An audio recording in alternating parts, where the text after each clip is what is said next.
80% of the American public agree with the three of us that we do not believe that biological men should be competing against women in sports.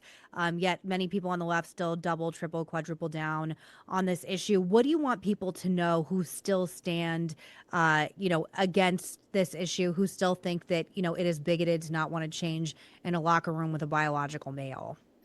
You know, I'm not sure what else can convince them. I mean, I think that the reality is males and females are different. I mean, we've known this for thousands of years. It doesn't take a rocket scientist to figure this out.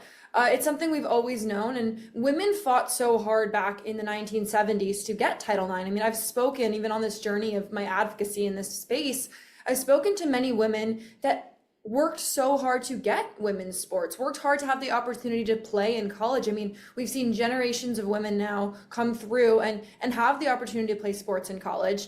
Yet people are not willing to acknowledge that. And I think the evidence is very clear in instances where they've tried to have third categories and allow men to compete in women's categories. You see that the men are dominating these categories. That's something we can't simply ignore.